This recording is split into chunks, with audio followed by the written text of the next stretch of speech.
Moshi-moshi? Nani?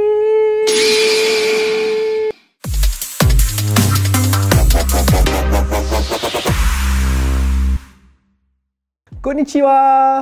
Kita berjumpa lagi di dalam Sembang Enggear bersama Adi. Hari ni Adi nak berceritakan tentang Jinba Itai.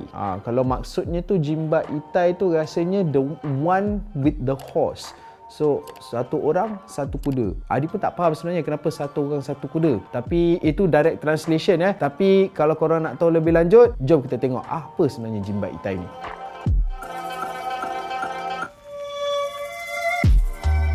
Okey, pada masa kini memang boleh dikatakan setiap pengeluar kereta kenderaan memiliki falsafah reka bentuk yang digunakan untuk menggambarkan ideologi masing-masing dalam pembuatan produk. Falsafah ini juga biasanya disampaikan dalam bentuk slogan yang ringkas dan mudah untuk difahami. Contoh, macam Mercedes-Benz. Korang tahu slogan Mercedes-Benz apa?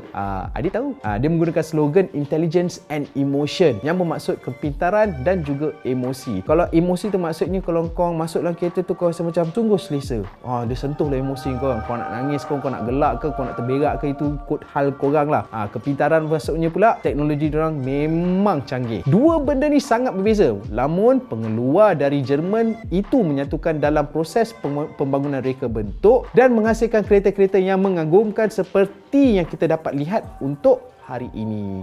Sementara itu, falsafah reka bentuk Mazda pula yang dikatakan unik daripada kereta-kereta adik-beradiknya dari Jepun tu, kan? Lain daripada yang lain kerana ia dalam bahasa Jepun iaitu Jinba Itai.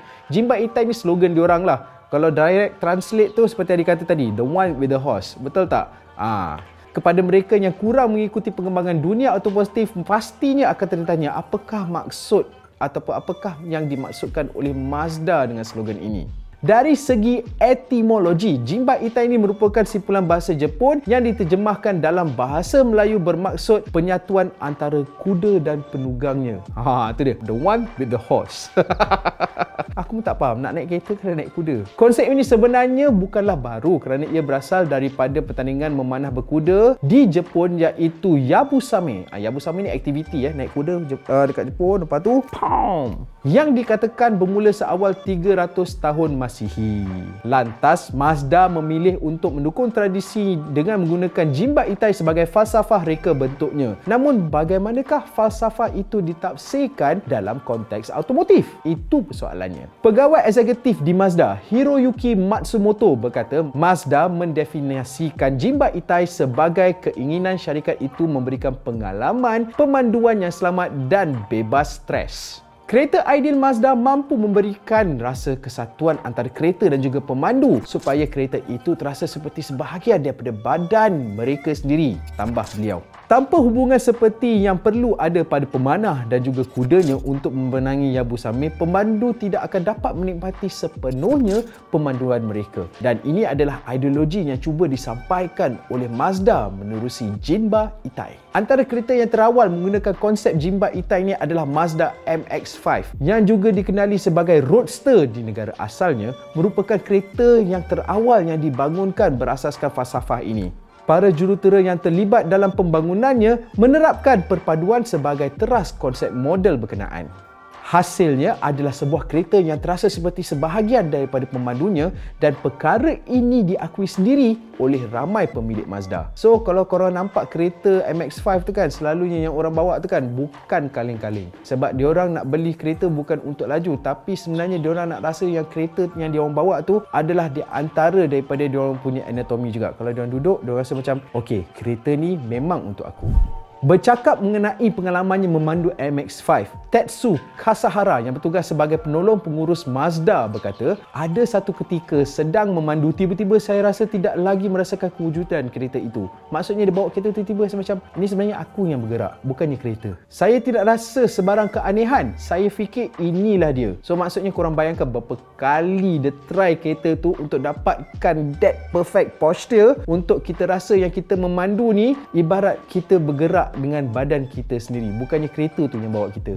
Hari ini falsafah Jinba Itai menjadi teras operasi Mazda dan ia boleh dilihat pada semua kenderaan yang dihasilkan oleh jenama itu. Dengan kejayaan yang dinikmati hasil penerapan falsafah itu, Mazda dilihat akan terus mempertingkatkan dan menggunakan pada model-model yang akan datang untuk bertahun-tahun lamanya. Contoh, ini pendapat Adi. Korang pernah tengok Mazda Furai tak? Furai tu nampak macam, wih, pelik kereta ni, nak masuk pun susah. Tapi sekali dah masuk, confirm tak nak keluar. Sebab kenapa? Walaupun kereta tu laju, tapi korang rasa macam kereta tu sebahagian daripada korang. Itu tester dia tahu. Sebab tu Furai sampai hari ni tak keluar, sebab hanya untuk track saja. Tapi kalau korang ada masa, korang boleh pergilah showroom Mazda, try kereta-kereta dia orang. Macam Adi sendiri dah try CX-5, CX-8, memang selesa. Yang tak selesa poket je, koyak bye.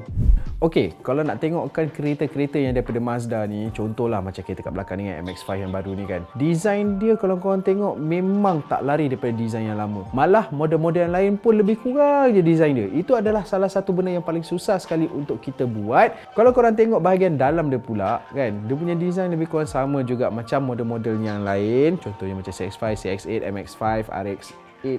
Mungkin samalah kot rasanya sebab tak pernah naik, sebab kita terkecil takut perut tak muat kan. Okey, design dia lebih kurang sama dan sangat-sangat selesa. Itu adalah salah satu prinsip yang dipegang oleh Mazda. Jinta, Jinbit, Jinbit, Jinta, Jintan manis. Jinba Itai. Jinba Itai.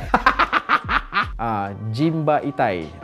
Itu ayat dia. Jinba Itai. Jinba Itai. Jinba Itai lah, betul lah. Okey, setakat itu saja Jinba Itai, the one with the horse, orangnya dengan kudanya. Itu sahaja untuk kali ini. Kita jumpa lagi di episod yang akan datang dan jangan lupa tekan like, okey, turn on the notification button kat tepi ni. Jangan lupa subscribe page Enggear untuk episod yang akan datang Sembang Enggear. Mana tahu tiba-tiba Tenya Enterprise keluar balik, kau nak tengok kereta baru daripada Abang Samsul kan.